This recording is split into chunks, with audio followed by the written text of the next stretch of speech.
감사합니다. 우리가 지난주 시편 5편 1절에서 3절만 했죠? 그죠? 예. 5편, 6편 요새 계속 공부하고 있는데요. 예. 5편 조금 하나님의 성품에 대한 내용이기 때문에 사실은 우리가 조지신학 내용이 좀 들어갑니다. 그러니까 우리가 하나님의 성품에 대해서 정확히 알아야 기도를 할 수 있다는 것을 알 수 있죠. 그래서 조금 더디 가는 거 여러분 이해하시기 바라고요. 시편 5편 1절에서 3절까지 말씀을 통해서 우리는 대략 세 가지 정도 살펴봤던 것 같아요. 지금 다윗은 하나님께 기도할 때 그 기도에 반드시 하나님이 응답하신다는 확신을 가지고 기도하고 있습니다. 그러면서 우리에게 어떻게 기도를 해야 할지 다윗의 기도를 통해서 모범을 보여주고 계세요. 가장 먼저는 지난주에 했던 거 설명을 잠깐 하는 거예요. 가장 먼저 우리가 기도하시는 대상이 누군지 나의 왕이시고 나의 하나님이시라는 인식이 먼저 중요한 것 같습니다. 왕이신 하나님, 그리고 나는 그분의 신하이며 그의 백성된 다윗이 하나님 앞에 기도하는 모습을 볼 수 있었고요. 또 하나 우리가 살펴볼 수 있었던 것은 다윗은 하나님 앞에 말과 심정과 탄식과 부르짖는 소리로 하나님께 기도하고 있습니다. 이것은 우리가 기도하는 데 있어서 특별한 형식이 갖추지 않아도 또 신앙하는 아름다운 언어로 표현되지 않아도 하나님은 우리의 탄식까지 다 아시고 우리의 부르짖음도 다 아시고 들으시고 응답하시는 하나님이시다. 따라서 우리는 기도에 있어서 어떤 정형화된 형식과 공식에 맞지 않아도 어린아이가 아버지한테 기도할 때 아버지가 너 이렇게 해야만 내가 들어라고 하는 거 아닌 것처럼 어떤 기도도 써서 하는 기도도 하나님 아버지는 다 받으신다. 우리가 아는 하나님은 그런 분이시다는 것을 저희가 먼저 이해해야 된다고 말씀드렸고요. 다윗은 아침에 기도했습니다. 새벽에 기도해 좋고요. 아침에도 기도해도 좋고요. 언제든 기도하는, 쉬지 말고 기도하라는 말씀을 주셨는데 아침에 기도한 다윗은 중요한 것은 기도한 다음에 하나님의 응답을 바라리이다. 응답을 기다리는, 비록 그 응답이 내 생각과 내 시간에 맞지 않더라도 하나님의 타이밍에 하나님의 뜻에 주신 그 응답을 기다리고 확인하고 그 뜻을 찾아서 따라가는 우리가 되어야 된다. 여기까지 살펴봤어요. 그런데 1절에서 3절까지 다윗이 어떻게 하나님의 기도의 응답을 확신할 수 있었을까? 그것은 이제 4절부터 마지막 절까지 나오는 다윗이 생각하는 하나님은 이런 하나님이시기 때문에 하나님의 변하지 않고 신실하시고 또 흔들리지 않는 그 단단한 하나님의 성품, 그 성품 자체가 진리죠. 그 진리 위에 기초해서 하나님 앞에 기도했기 때문에 다윗은 기도의 응답을 반드시 받을 것을 믿었다라고 말씀하고 있습니다. 그러면서 4절부터 마지막 절까지 네 종류의 하나님의 성품을 가르쳐주고 있어요. 그런데 오늘은 어디까지 할지 모르겠습니다. 제가 뭐 이렇게 설명을 좀 더 많이 하면 좀 더 여러분과 대화 나누면 좀 더 늦게 할 것 같고요. 예.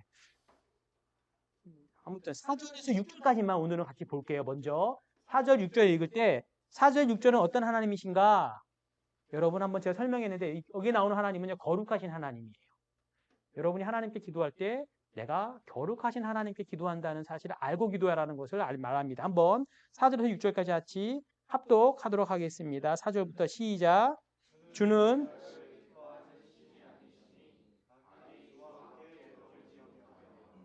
교만한 자들이 주의 목전에 서지 못하리이다.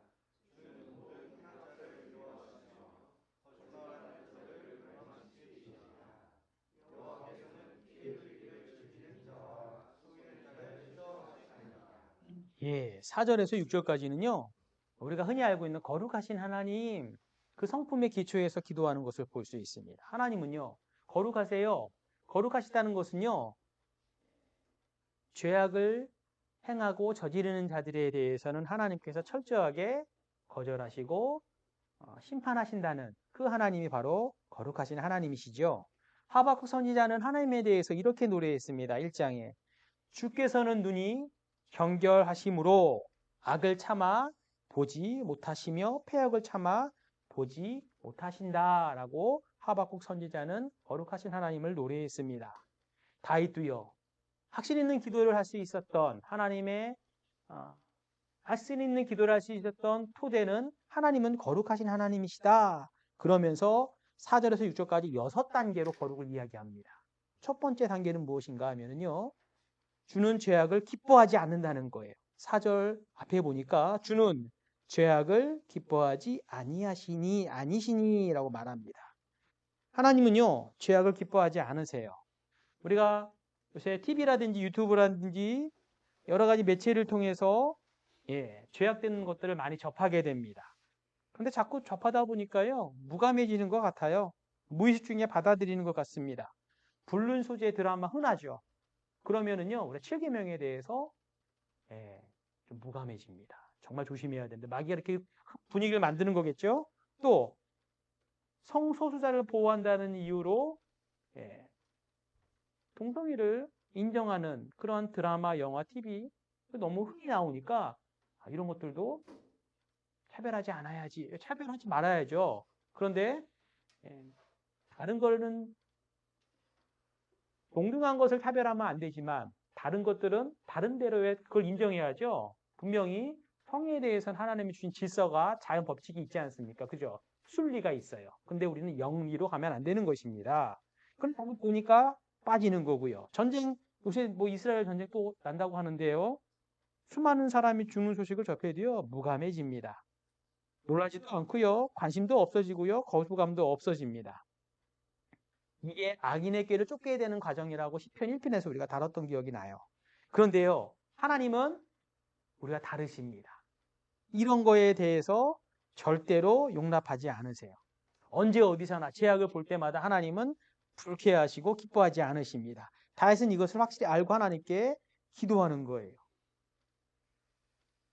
만약에 그 전쟁이 나는 거는 하나님께서 허용하신 걸까요? 허용하지 않으신 걸까요? 네, 허용하신 거죠. 네. 하나님이 허용하셨는데 그 책임이 하나님한테 있겠습니까? 그죠?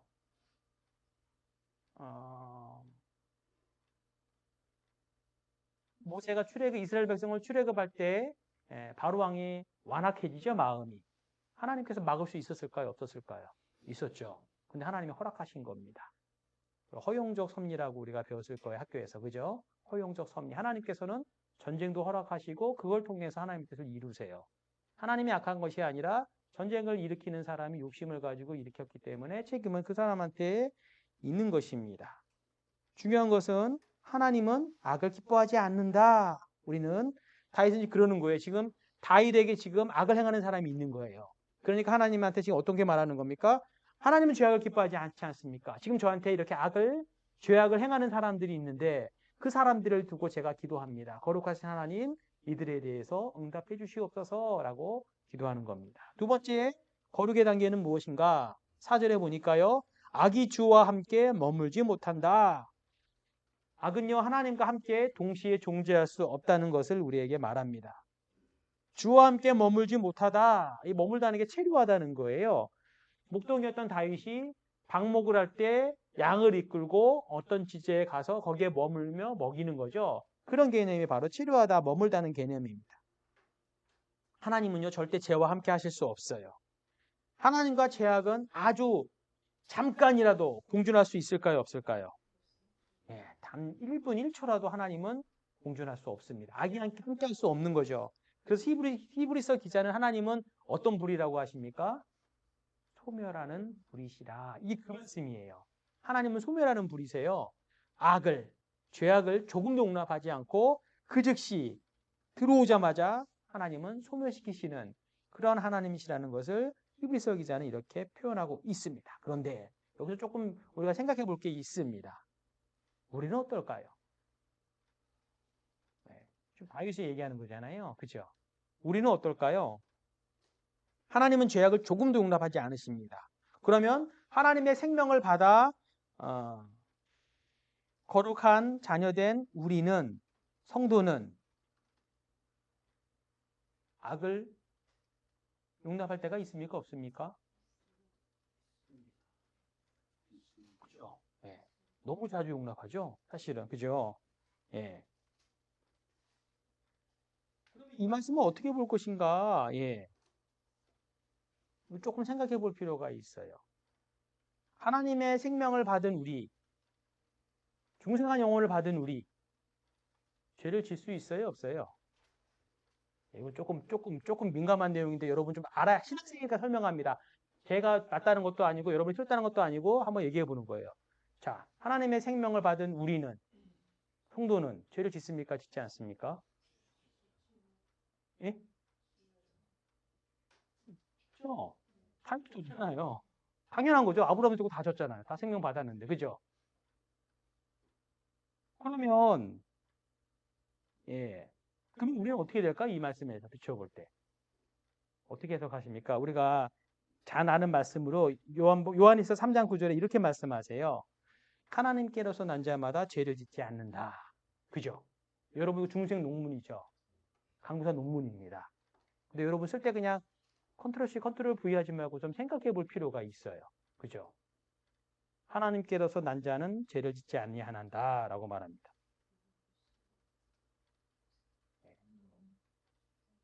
중생한 영은 범죄하지 않아요. 그거 맞습니다.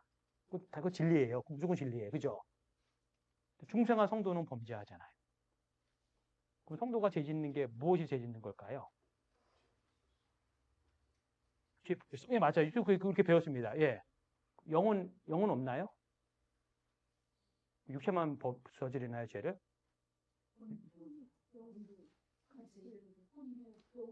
누구한테 배웠어요? 요한일서 하셨나요? 고 목사님은 이렇게 해석하시죠. 성도는 계속해서 죄를 저지르지 않는다. 이렇게 해석하지 않으시나요?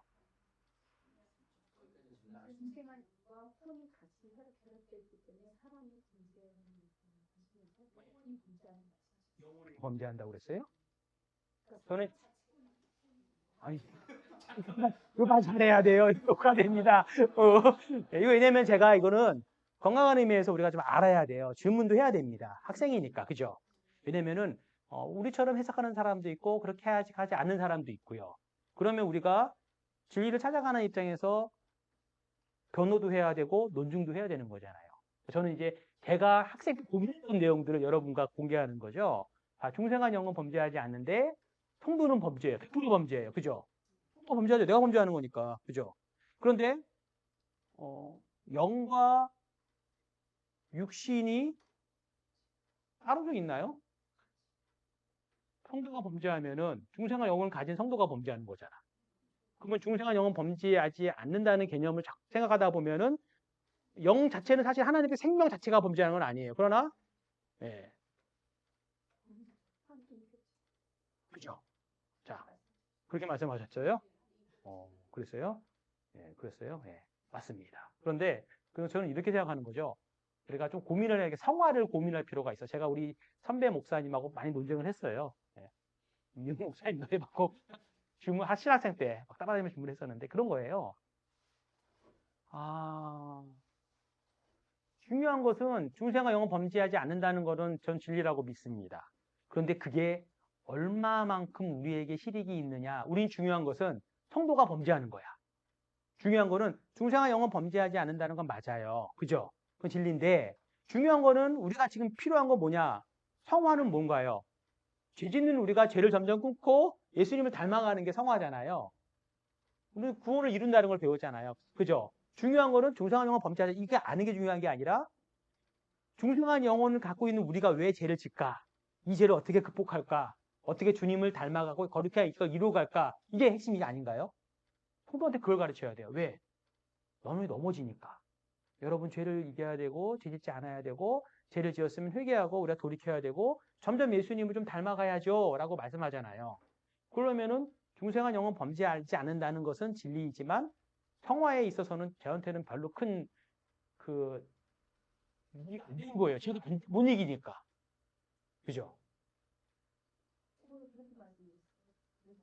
헷갈렸죠? 그래서요? 예. 그렇죠. 우리 목사님은 로마서 3장 6절인가요? 예, 6장 그죠? 항상 그 말씀 가지고 하세요. 그 예. 근데 이제 저도 제재죠. 예, 알죠. 근데 저는 그 말씀은 이제 목사님이 한데 근데 그게 죽었다는 아는데 그게 실효화되지 않는 게 문제잖아. 그죠? 전 그게 제일 중요한 거예요. 저한테 가점은요. 성도들한테. 그러니까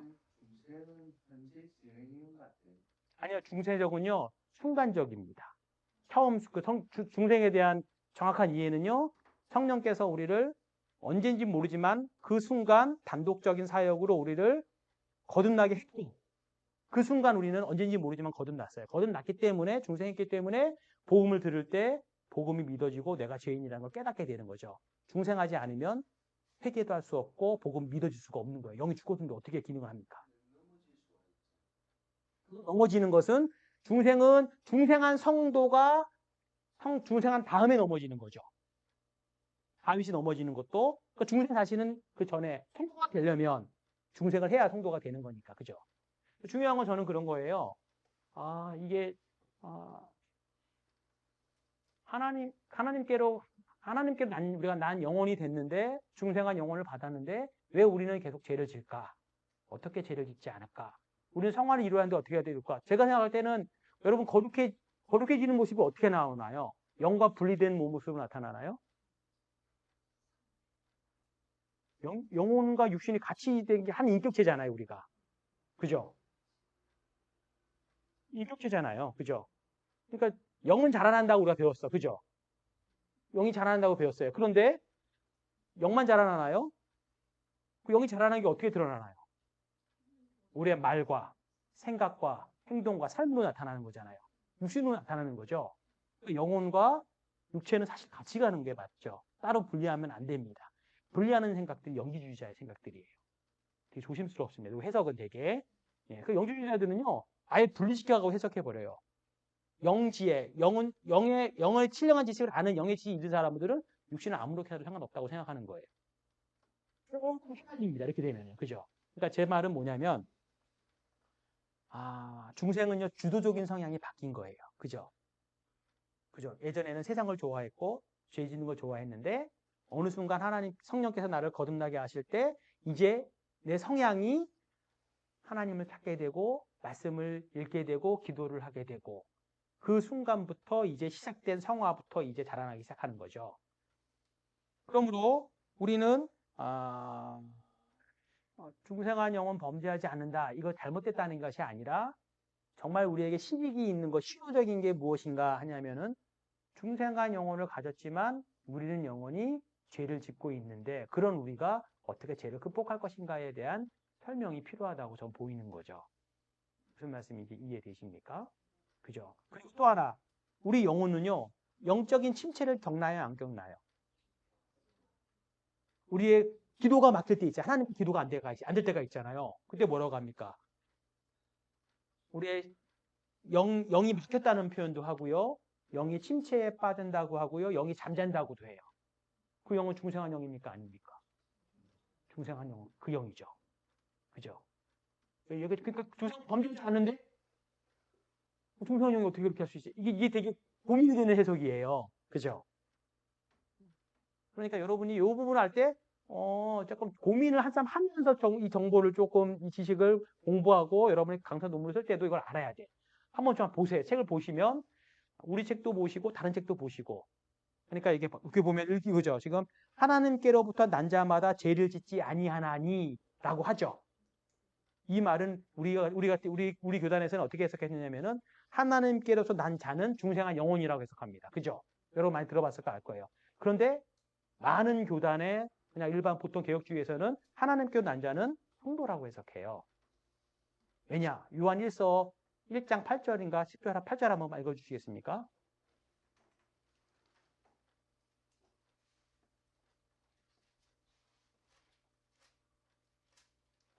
요한 1서 1장 8절인가요?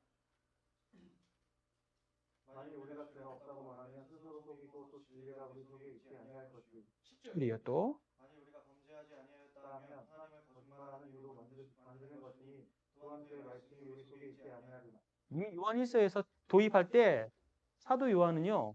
우리가 죄 없다는 거, 우린 죄를 짓지 않는다고 말하는 것은 거짓말이라고 말해요. 그죠? 그런 관점에서 요한에서 3절까지 다시 해석하면은 또 해석하면 이렇게 해석할 수 있습니다. 그럼에도 불구하고 우리는 하나님께서 난자마다 죄를 짓지 않냐는다는 이 해석을 성도라고 말해요. 성도라고 말할 때 성도는 죄를 짓는다고 말하잖아요. 성도가 죄 안 짓는다고 말하면 안 된다고 지금 말했잖아요. 1장 8절에서 10절에서. 그죠? 거짓말이라고 말했어요. 그러면 이 3장 9절 해석은 무엇인가? 성도가 이거는 계속적인 용법으로 봅니다. 하나님께로부터 거듭난 사람은 그 성도는 죄를 짓긴 짓는데 어떻게 짓지 않는다? 계속해서 끝까지 거부하면서 끝까지 성령을 거역하면서 죄를 짓지 않는다. 이런 식으로 사실 해석합니다. 목사님도 이런 식으로 해석하세요. 요건 나중에 이제 여러분 요한에서 해석해 보면은 왜 이렇게 해석하느냐? 이렇게 해석할 때 뒤에 해석되는 게 있어요. 이게 또 이따가 제가 말씀드릴게요. 어쨌든 여러분들이 좀 고민을 해보시고 요거를 좀 말씀을 좀 읽어보시라. 예, 그건 저는 이제 말씀드리고 예. 여기서 한 가지 우리가 또 생각해 볼 필요가 있습니다. 우리가 지금 보니까 하나님께서 뭐라고 하셨나요? 여기가 악이 주와 함께 머물지 못하며 하나님은 거룩하시기 때문에 그렇습니다. 근데 우리는 악에 머물 때가 있어요, 없어요? 있다는 거예요. 그죠? 그렇기 때문에 우리가 이 말씀 해석할 때 우리가 어떻게 해석해야 되는 가 다윗도 죄진 적 있잖아요. 근데 이걸 가지고 어떻게 기도합니까? 이런 믿음이에요. 나는 죄를 지을 수도 있어. 지기도 했어. 그러나 나는 하나님께 거듭났기 때문에 계속해서 죄를 짓지는 않아. 그런 관점에서 우리는 성경을 봐야 된다는 거죠. 이따가 같이 한번 얽혀가지고 성경하도록 하겠습니다. 어쨌든 중요한 것은 악이 주와 함께 머물지 못한다는 사실 우리는 좀 기억하셔야 될 것 같고요. 고린도후서 7장 1절 한번 보겠습니다. 한 번 더 여기까지만 하고 고린도후서 7장 1절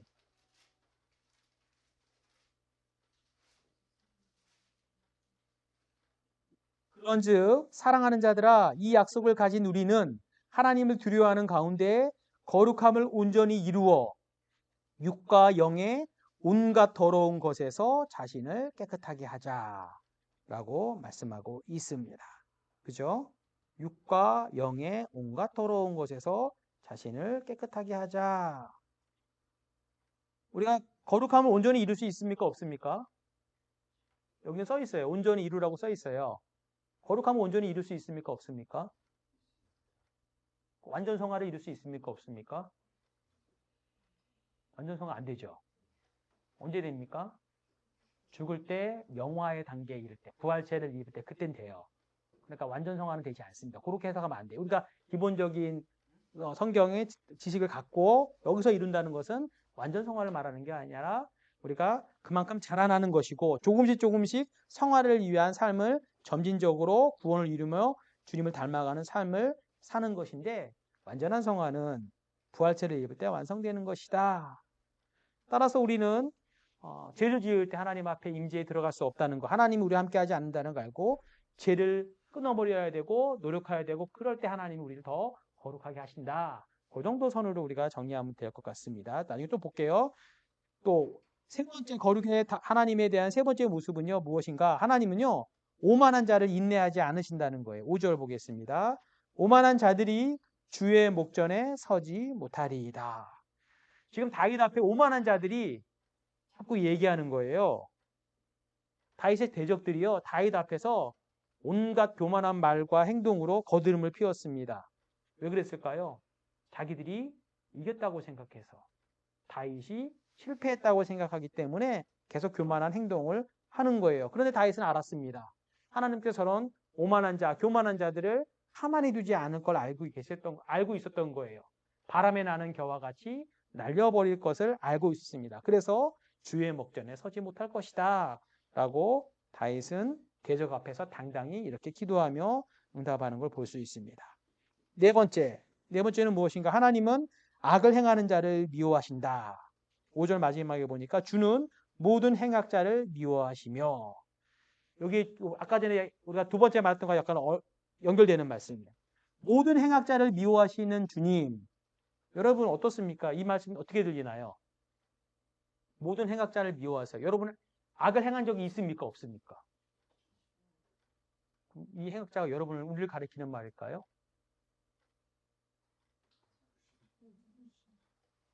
우리 이렇게 배웠잖아요. 하나님께서는요. 죄를 미워하시지만 죄인을 사랑하시는 하나님이라고 말씀하시잖아요. 그죠?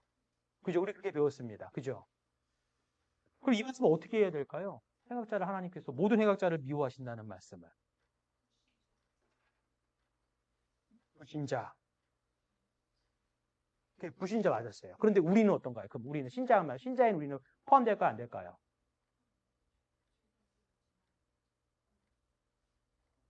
우리 행악자잖아요. 우리 행악자일 때가 있잖아요. 그래요? 그러니까 이것이 해석되려면 아까 그 말씀을 해석해야 돼요. 이 행악자는 어떻게 할 것인가? 예, 개혁주의 목사님들은 이런 쪽으로 관점에서 보는 거죠. 아까 전에 하나님께 난자하는 사람은 계속해서 죄를 범하지 않는다는 거죠. 지금 행악자가 이게 분사로 되어 있습니다. 문법으로 보면. 그 말은 무엇인가? 여기 행악자는요. 책망을 들어도 말씀을 들어도 계속해서 죄를 짓고 있는 계속해서 동일한 죄에 짓고 있는 그런 사람을 한정해서 그런 사람을 하나님께서 미워하신다고 지금 해석하는 거예요. 그러니 아까 전에 우리가 요엘서 3장 9절인가요? 그걸 해석할 때 이렇게 해석하는 거죠. 하나님께서 난 자마다 죄를 범하지 않는다는 말은 우리도 물론 행악한 죄를 지을 때가 있음에도 불구하고 우리는 여기 있는 행악자가 아닌 이유는 우리는 계속해서 죄를 짓고 있는 사람이 아니기 때문에 물론 넘어집니다. 그러나 우리에게는 어떤 게 있나요? 성령께서 양심을 통해서 말씀을 생각나게 해서 우리를 책망하시죠. 진리의 영이 그죠? 또 우리 중생한 영혼이 상처받으니까 그러면서 우리에게 자꾸 돌이키도록 똑같은 죄를 반복해서 짓지 않도록 하나님이 하시는 거예요. 아까 말씀대로 하나님은요 죄악을 기뻐하지 않으세요. 오만한 자의 목전에 서지 못하게 하십니다. 악이 주와 함께 머물지 못하시는 그런 하나님이세요. 그렇기 때문에 여기서 말한 행악자는 누구인가? 예. 항상 죄를 짓고 사는 사람들 성도를 가리키나요? 가리키지 않나요? 가리키지 않아요. 예. 다윗이 이렇게 고백할 수 있는 겁니다. 다윗이 만약에 하나님은 모든 행악자를 미워하십니다. 이게 만약에 불신자 계속해서 그런 개념으로 같이 말하지 않는다면 자기도 여기 포함되지 않아요? 포함되잖아요. 그죠?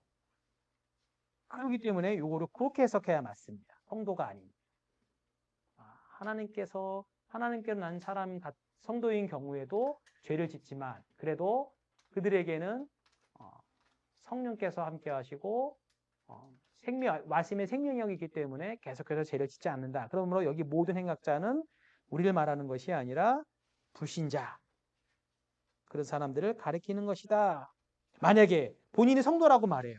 교회도 다니고요. 세례도 받았어요. 직분도 받았어요. 그럼에도 불구하고 계속해서 어떤 특정한 죄를 계속 짓고 있다면 그 사람은 여기서 말하는 행악자에 해당할까요? 해당하지 않을까요? 해당합니다. 해당합니다. 네. 성령께서 그렇게 두지 않기 때문에. 그죠? 반대에도 마찬가지죠. 계속 넘어져요. 반복해서 지는 죄가 있어요. 내가 약한 부분이 있어. 그래도 그때마다 진 다음에라도 스스로 너무나 양심의 다책을 받고 하나님 앞에 회개하고 눈물을 흘리고 점점 그 죄 짓는 텀이 점점 멀어져. 그런 사람은 여기에 말한 행악자가 아니에요. 예. 그걸 알 수 있습니다. 나는 알 수 있습니다. 사실은. 그죠? 나에게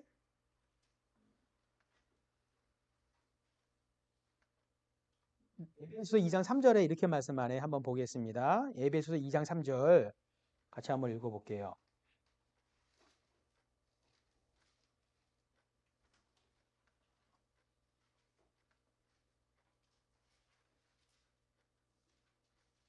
읽어보겠습니다. 시작. 전에는 우리도 다 그 가운데서 우리 육체의 욕심을 따라 지내며 육체의 마음에 원하는 것을 하여 다른 이들과 같이 본질상 진노의 자녀이었더니 이제는 주 안에서 새 사람이 되었다. 그죠? 본질상 진노의 자녀가 뭔가요? 이게 행악자입니다. 본질적으로 하나님의 진노 아래에 있는 계속 죄를 짓는 사람. 근데 이것을 중요한 걸 알 수 있습니다. 여러분 지금 죄를 설명하고 하나님의 거룩함을 설명하고 있잖아요. 우리가 죄를 잘 알아야 됩니다. 죄를 잘 알 때 하나님의 분노를 이해할 수 있어요. 하나님은 죄를 참아 보지 못하고요. 기뻐하지 않고요. 악과 죄악이 주와 함께 머물지 못해요. 목전에 서지도 못합니다. 모든 행악자를 미워하세요. 그 하나님께서 죄에 대해서 이렇게 분노하시는 하나님께서 우리를 사랑하셨다는 거예요. 죄 이렇게 미워하신 하나님께서 죄인인 우리를 사랑하셨다는 겁니다.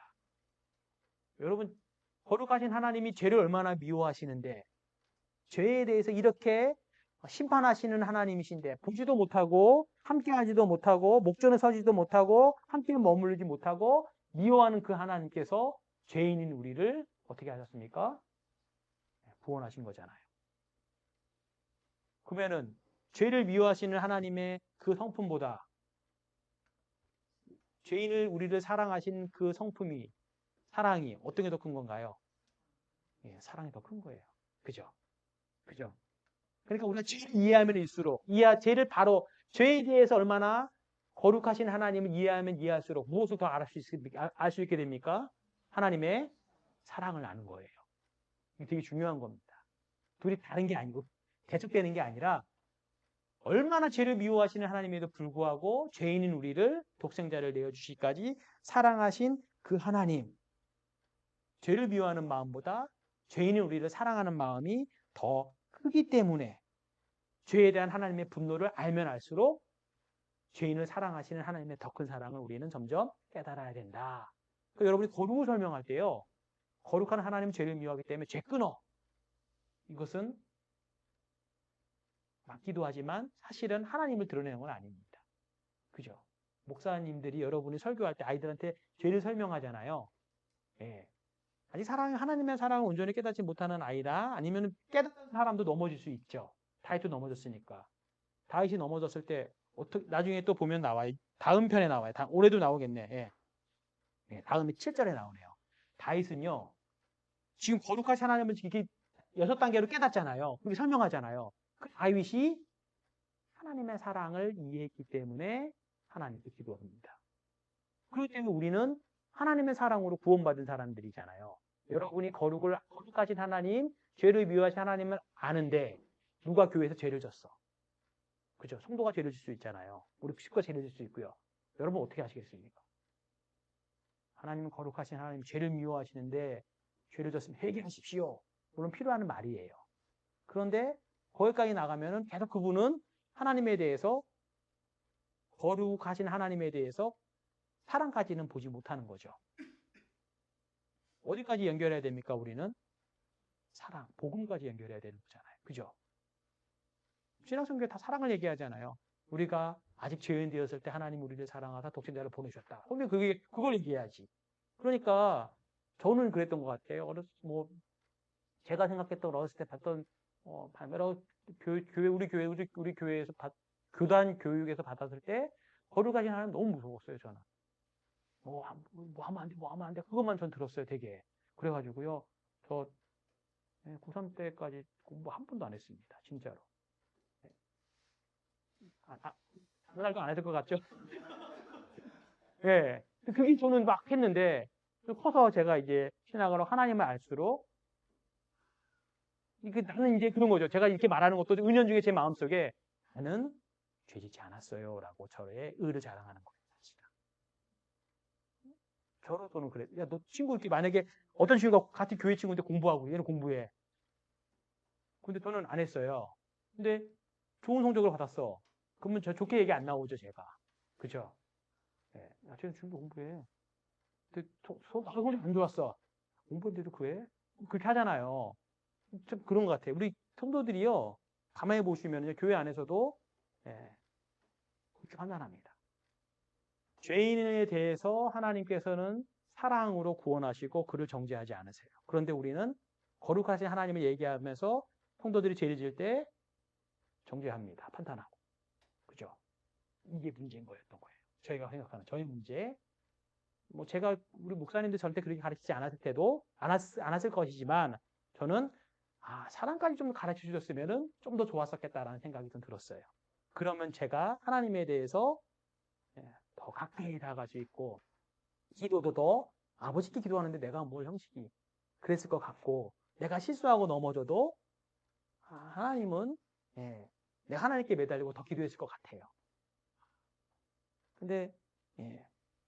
그러니까 우리는 제가 이제 말씀드린 거 이런 거죠. 아, 다윗은 거룩하신 하나님을 알지만 그걸 통해서 사랑의 하나님까지 나아갔다. 그러니까 우리도 그런 신앙이 필요하지 않나 생각됩니다. 여러분의 아이들을 가르칠 때, 성도들을 가르칠 때 예, 긍휼히 여기고 그런 사람들에게 좀 하나님의 사랑을 전하는 복음까지 가는 그런 가지 조금 좋겠어요. 다음 6절 보겠습니다. 하나님은 또 거룩한 모습이 어떻게 나오는가? 하나님은요 거짓말하는 사람들을 멸망시켜요. 6절 보겠습니다. 거짓말하는 자들을 멸망시키리다. 이것도 좀 이상하게 들리지 않나요? 행악자를 미워한다는 말씀과 여러분 거짓말하는 자들을 멸망시키리다. 다윗이 이렇게 기도하고 있어요. 여러분 이상하게 안 들립니까? 이거 그냥 거짓말하면 멸망돼야지라고 생각하십니까? 저는 이 말씀 안 들어오던데. 나 거짓말 되게 잘하는데. 친구도 되게 많은데. 그죠? 우리는요, 거짓말 같은 거는 특별히 큰 죄처럼 여기지 않는 경향이 있어요, 없어요? 있어요, 사실은 있습니다. 큰 거짓말만 거짓말이라고 생각하는 경향이 있어. 그죠? 우리 거짓말은 그저 그냥 이거 뭐 특별히 행동하다 그때 그냥 둘러댄 말이고 그냥 말에 불과한데 뭐 가볍게 여길 때가 많이 있습니다. 농담이고 그냥 선의의 거짓말 정도로 우리가 포장하면서 하루에 몇 번씩 별 문제 없이 흔히들 그냥 거짓말을 할 때가 분명히 있어요. 정치인들 말 참 조심해야죠. 올해 총선 때 되게 많이 느낍니다. 그거 그죠? 전에 했던 말뿐만 아니라 요즘 했던 말들도 그것이 농담이라고 해서 거둘 수가 없는 거죠. 주워 담을 수가 없는 거죠. 따라서 저는 이게 거짓말하는 자를 명단신다는 말씀 들을 때 우리는 하나님이 진실되고 정직한 거에 대해서 얼마나 중요하게 여긴다는 것을 우리는 여기서 깨달아야 합니다. 왜 그럴까요? 왜 하나님께서는 왜 거짓말을 되게 미워하실까? 하나님은요, 말씀하시는 하나님이기 때문에 그렇습니다. 하나님은 말씀하시는 분이기 때문에 말의 진정성에 대해서 아주 중요하게 여기죠. 언어는요, 하나님께서 인간을 만들 때부터, 태초부터 주신 게 바로 언어입니다. 그죠? 하나님이 어떻게 아담과 소통했습니까? 언어로 소통했어요. 언어로. 그죠? 아담아, 아담아 불렀잖아요. 그죠? 그럼 인간은요, 이 언어를 가지고 죄짓기를 잘합니다. 언어를 가지고 죄를 공모할 때가 있죠. 말 때문에 교회 안에도 죄가 퍼진다는 것을 우리는 알 수 있습니다. 인간 사회의 최초의 죄악은 어떤 걸로 들어왔나요? 사탄의 말로 들어왔어요. 그죠? 정말 하나님이 동산 중앙에 있는 나무를 먹지 말라고 하셨느냐? 그죠? 말로 미혹하지 않았습니까? 인간이 하나님을 반역하려고 바벨탑을 지을 수 있었던 것은 그들의 말이 어땠기 때문에 그렇습니까? 하나였기 때문에 그렇죠. 하나님께서 그런 교만한 자들을 어떻게 흩으십니까? 언어를 혼잡하게 해서. 말이 정말 무서운 거죠. 야고보 사도는요, 혀는 쉬지 않는 악이라고 말합니다. 이사야 선지자가요, 환상 가운데 성전 보좌에 앉아 계신 하나님을 보게 됩니다. 제일 먼저 뭘 고백합니까? 하루다 나여 망하게 되었도다. 나는 입술이 자기의 죄를 어떤 것부터 발견했나요? 말의 죄부터 발견한 겁니다. 이사야 선지자는요. 그죠? 마지막 성경 요한계시록 22장이 마지막이죠? 15절에 뭐라고 합니까? 거짓말하는 자들이 천국에 들어가지 못하고 성 밖에 있으리라. 거짓말에 대해서 성경이 이렇게 말로 죄가 시작됐고 맨 마지막에도 하나님께서는 거짓말하는 자들이 천국에 들어가지 못하고 성 밖에 있겠다고 말씀하십니다. 따라서 하나님은요 성경 전체에서 거짓말에 대해서 아주 엄격하게 다루신다는 것을 우리는 알아야 합니다. 거짓말하면은요 일이 점점 부풀러져요. 다윗이 하나님을 부를 때 하나님은 거짓말하는 자들을 미워하십니다. 거짓말하는 자들을 하나님이 멸망시킵니다. 라는 것이 다윗은 하나님의 기도의 응답을 확신할 수 있는 그러한 배경이 됐습니다. 기초가 된 거죠. 왜 그렇습니까? 다윗의 대적들이 지금 다윗에게 어떤 말 하나요? 거짓말하고 있는 거예요. 뭐라고 거짓말합니까? 하나님이 너를 버리셨다. 하나님이 사울 버리듯이 너를 떠나셨다. 이게 너무나 힘든 거예요. 그래서 거짓말로 미혹했기 때문에 그렇습니다.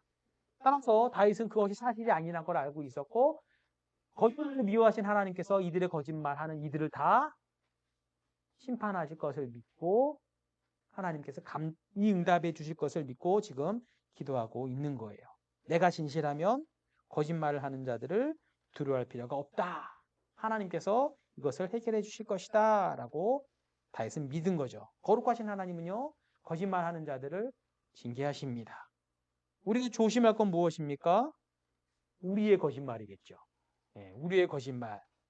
정치인들은 밥 먹듯이 거짓말 하잖아요. 정치인들 말을 믿으라고 합니까? 믿지 말라고 합니까? 일단 의심부터 하라고 말해요. 그죠? 그렇지 않습니까? 예. 요새는 예전에 했던 거 다 남아요. 어디서 했던 말이든 유튜브 보고 자료가 다 찾더라고요. 그죠? 이제 거짓말하면 안 돼. 영상. 조심해야 돼요. 예. 세상에도 한 거짓말들이요 다 남아가지고요. 그 사람이 뭐 공직에 나오려면은 다 드러납니다. 어떤 말했고 언제 어디서 말했고 뭐 다 찾아내는 것도 되게 신기해 사람들이 그죠? 그거 연구한 사람도 있는 것 같은데 교회는 어떨까요, 여러분? 교회도 기록에 남습니다. 하나님이 기억하시잖아요. 그죠? 교회에 있는 것도 다 말로 남는데요. 우리가 하는 말이 교회에 손에 끼칠까 안 끼칠까요? 내 말은 교회를 위한 말이니까 괜찮아. 아닙니다. 목사가 하는 말이 교회를 제일 흔들고요. 장로가 하는 말들이 교회를 제일 흔들리게 하고 어지럽게 할 수가 있습니다. 그만큼 지위가 무겁죠. 중요한 자리고 책임 있는 자리잖아요. 말 되게 조심해야 되고요. 예. 교회를 허물 수가 있습니다. 어떤 사람이 나에게 어떤 사람에 대해서 검증되지 않은 말을 전해요. 여러분 어떻게 합니까? 그랬대. 그러면서 그 사실을 받아들이면 딴 사람에게 내가 들은 말인데 당신만 알아. 그렇죠. 내 레파토리예요. 당신만 알아. 당신 말 알지 않죠? 또 똑같은 말로 가요. 근데 그런 거 어떨까요? 거짓말하는 걸까요? 아닌 걸까요? 어떤 사람이 누구에 대해서 얘기하는데 그거의 진위 여부를 확인할 의무가 있어요. 확인하지 않으면 우리는 전달하면 안 됩니다. 그게 거짓말이면 나도 알고서 거짓말일 수도 있잖아요. 그래도 어쩔 수 없어 하고 내가 전달한 거잖아요. 그럼 나도 그 거짓말에 대한 책임을 져야 안 져요? 진실하란 말이 그겁니다. 성경에서. 예. 그러니까 누가 그랬대라고 말하는데 그걸 확인하지 않고 그걸 함부로 옮기는 것도 거짓말하는 것이고 그 거짓말하는 사람이 일부러 그랬어. 근데 내가 확인하라고 넘겼어. 그건 그 사람에게 동조하는 겁니다. 목사들은 조심하고 교육자들은 성도들에 대해서 다양한 정보를 접하잖아요. 한쪽 말만 들으면 안 되고요. 확인을 해야 됩니다. 그리고 성도에 대해 듣던 거는요. 동료 목사님 같이 하는 사역하는 사람한테 얘기할 수 있지만 비밀을 정말 잘 유지해야 된다. 무거운 책임을 피할 수 없다. 내 혀를 지키는 책임이 누구한테 있습니까? 그러니까 내가 옮기면 안 된다는 거예요. 확인하고 그것이 여러분의 자녀에 대한 말이야. 여러분 너만 알아 전하겠습니까? 누군가 내 자녀에 대한 얘기를 했어요. 근데 그거를 여러분 내듣고 다른 사람한테 전합니까? 전하지 않습니까? 안 하죠. 확인해봤어 이 사람아라고 할 거 아닙니까? 그죠? 내 자녀에 대한 정보를 받아야 돼요. 이건 되게 중요합니다. 교회 안에서. 또 이런 경우 있습니다. 이건 좀 치사한 건데 말을 옮기는 사람 그런 분들이 있어요. 어떤 약간의 진실이 있긴 있어. 근데 그 진실만 있는 게 아니라 그 옆에 뭐가 있습니까? 자기가 하고 싶은 말까지 섞여 있어. 내 판단이 섞여 있는 거죠. 두리뭉실하게 주면서 전달합니다. 그분 사람한테는 약간의 진실인 것, 사실인 것, 팩트인 것만 싹 부각하면서 거기에 대한 내 코멘트를 전달하죠. 여러분 교회가 왜 시끄러워요? 이것 때문에 시끄러워요. 엄청 시끄럽습니다. 네. 여러분 목사님 되면은요 별 이상한 말이 막 섞여가지고 막 표정돼가지고 완전 왜곡돼가지고 부풀려져가지고 막 들어와요. 어디서 이렇게 들었는지 모르겠지만 한마디 한마디 넣다 보면 이상하게 하는 말이 들어와요. 그러면 교육자도 힘듭니다. 목사도 힘들어요. 왜냐면은 사람이니까 그리고 그거 목사가 또 얘기하는데 그걸 또 얘기할 수도 없어. 성도 불러가지고. 하면 안 돼. 3대제면 하면 안 돼요. 안 돼요. 이거 할 수 없습니다. 안 돼요. 그러면 표정들이 좀 달라진 것 같아. 아, 제가 이제 이런 거를 조금, 이렇게 말이 퍼질 수가 있다는 것을, 목회자 사회에서 또 성도 사회에서도 보이더라고요. 아주 이게 거짓말하면서 이 말씀이에요, 사실은. 그냥 다시 뭐, 했다 안 했다 그 말이 아니라, 교회를 허무는 말, 지금 다윗을 허무는 말이 그렇게 시작된 말이잖아요.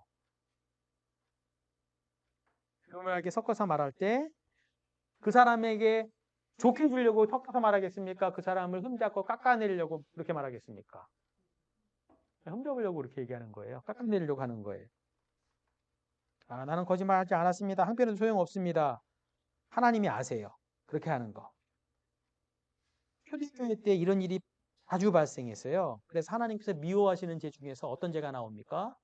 수군수군하는 죄가 나오는 거예요. 수군수군하는 죄.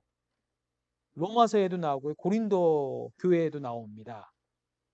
로마서 1장 29절 한번 볼까요? 로마서 1장 29절.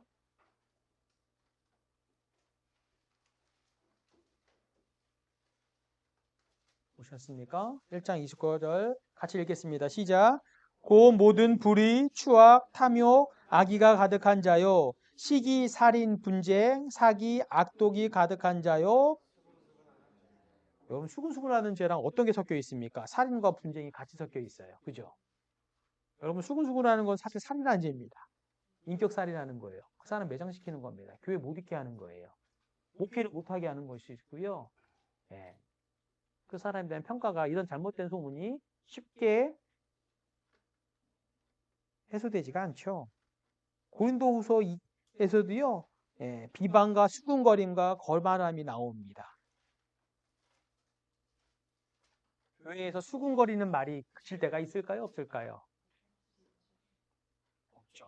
아마 경험해 보실 거예요. 수군대는 말이요. 없을 수가 없고요. 끊이지가 않습니다. 그러니까 성경에 이렇게 수군수군대는 말을 로마 교회, 로마서도 있고 고린도후서에 있고 성경 계속 나와요. 수군수군대지 말라고.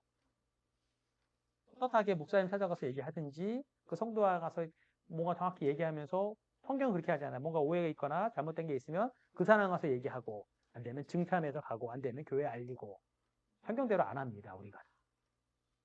그러면 나중에 이게 목사가 나중에 어떻게 알도 이미 다 알고 있어요. 그거 이게 회복이 안 돼요. 이미 감정이 퍼지고 뭐 싸우고 나면은요.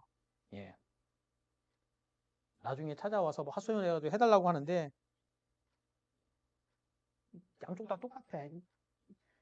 이쪽 맞는 말이 일부 있어요. 이쪽도 맞는 말이 일부 있어요. 그런데 듣다 보면은요, 막 섞인 말도 있어요. 그러면은 제가 함부로 나올 수도 없을 때가 있습니다. 그냥 거기서 듣고 끝내고 잘못 옮기면 안 된다. 나는 옳고 대부분 나는 옳아요. 나는 의로워요. 근데 상대방이 뭐가 문제고 뭐가 잘못됐고 대부분 그런 내용입니다. 이런 사람일수록 교회 생활 오래 한 사람이에요. 성경을 잘하는 사람입니다. 예. 지적 잘하고요. 정지하기 쉽습니다. 이 말 저에게만 안 해요. 다른 분 다 얘기했어. 이미 다 알고 있어요, 이미. 예. 그럼 또 옮기고요. 보태지고 시끄러지는 겁니다. 하나님께서 왜 거짓말을 미워하시는지. 한국 교회에 그냥 쉽게 일어난 내용입니다. 그 다음에 여섯 번째, 하나님은요 살인자들과 사기꾼들을 미워하세요. 6절 마지막에 보니까 여호와께서는 피 흘리기를 즐기는 자와 속이는 자를 싫어하시니이다. 피 흘리는 자와 속이는 자를 함께 놓고 말씀하시네요. 그죠? 피 흘리기를 좋아하는 사람은요 물리적인 폭행을 가하는 사람이 것입니다. 살인하거나 상해를 입히거나 폭행하는 사람들을 가리키는 거예요. 이렇게 나쁜 사람이라는 우리가 다 동일하게 생각합니다. 이거 나쁜 사람이지. 어떻게 사람을 때려. 그런데 속이는 것도 그렇게 나쁘다고 보지 않는 경향이 있어요.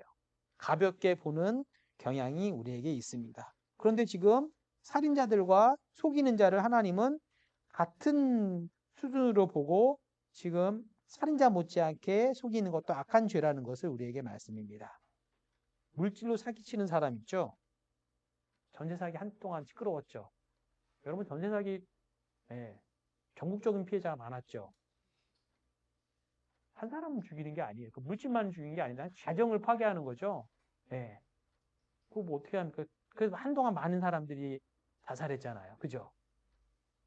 지금도 그 해결 안 돼가지고 사는 게 아닌 사람들이 있어요. 그러니까 속이는 것도 물질로 사기치는 것도 사실 죽이는 것과 차이가 있지 않다라는 생각이 들고요. 더 속이는 자 중에 더 악한 자가 어떤 사람인가? 무엇을 속이는 걸까요? 하나님 말씀을 속이는 사람들이, 진리를 속이는 사람들, 이단들. 이 사람들은 그 사람이 육신의 피를 흘리는 거, 영혼의 피를 흘리는 거고, 그 사람을 영혼이 죽이는 자로 가는 거잖아요. 그죠? 하나님이 왜 속이는 자를 싫어하시는가 우리는 여기서도 알 수 있습니다. 하나님의 거룩하심 6가지 단계로 살펴봤습니다. 다윗은요, 이런 하나님의 근거에서 나에게 악을 행하고 나에게 앞에 오만한 자들, 행악하는 자들, 나에게 거짓말하는 자들, 나를 속이는 자들, 피 흘리는 자들, 이런 자들을 하나님께서 벌하시고 심판하신다라는 것에 근거해서 하나님께 기도하면 하나님께서 응답하신 것을 확신하며 기도를 했던 것입니다. 저와 여러분도 하나님의 거룩에 대해서 좀 고민할 필요가 있을 것 같아요. 오늘 여기까지만 할 텐데 제가 중요하게 생각하는 건 아까 말씀드렸던 거룩이 하나님의 사랑과 죄가 하나님의 사랑과 하나님의 복음으로 연결되는 거 한번 여러분이 한번 묵상해 보세요. 나는 어떤가? 거룩하신 하나님을 얘기할 때 한참 거룩을 설명하면서 복음까지 나아가는 게 복음 설교입니다. 거기까지 좀 설명하시기 바라고요. 우리가 쉽게 지을 수 있는 죄는 거짓말하는 죄, 속이는 죄, 별거 아닌 것처럼 생각하지 마시고 이건 하나님께 얼마나 무서운 죄로 여기시는지 우리가 알고 우리가 하나님 좀 더 배워야 할 것입니다. 기도하겠습니다. 하나님 감사합니다. 다윗은 환난 가운데 하나님 앞에 기도할 때에 하나님의 성품에 기초해서 기도하는 모습을 보였습니다. 변하지 않고 신실하신 영원하신 하나님의 거룩하심에 기초해서 악을 행하는 자들을 미워하시고 오만한 자들을 주의 목전에 서지 않게 하시며 거짓말한 자들을 멸하시고 속이는 자, 피 흘리는 자들을 하나님께서 물리치신다는 이 말씀에 기초해서 하나님께 기도했습니다. 하나님, 이 말씀이 오늘 우리의 삶에 비추어 볼 때 우리도 정말 부끄럽고 하나님 앞에 죄송한 모습들이 너무나 많이 있습니다. 우리가 거짓말하는 것을 가볍게 여기고 속이는 것을 가볍게 여기고 말 옮기는 것을 쉽게 여겼던 우리의 모습들이 하나님 보시기에 거룩하신 하나님 보시기에 얼마나 부끄럽고 잘못됐는 건지 우리가 다시금 돌아보게 하시고 죄를 그렇게 미워하시는 하나님께서 죄를 참아보지 못하는 하나님께서 죄인인 우리를 사랑하기 위해서 독생자를 내어주시기까지 우리를 사랑하신 그 하나님의 사랑을 하나님의 거룩을 통해서 깨닫고 복음으로까지 생각하며 나뿐만이 아니라 다른 연약한 죄 짓는 그러한 형제들에게도 적용해서 그들을 잘 복음으로 하나님의 사랑으로 이끌 수 있도록 저희에게 지혜를 더하여 주시옵소서. 건강을 주시고 돌아가는 발걸음 안전케 하시고 공부하는 일 힘들지만 어렵지만 하나님께서 우리의 기도의 응답을 들으실 줄 믿고 날마다 부르짖는 모든 학우들 되게 하여 주시옵소서. 감사하오며 예수님의 이름으로 기도합니다. 아멘. 감사합니다.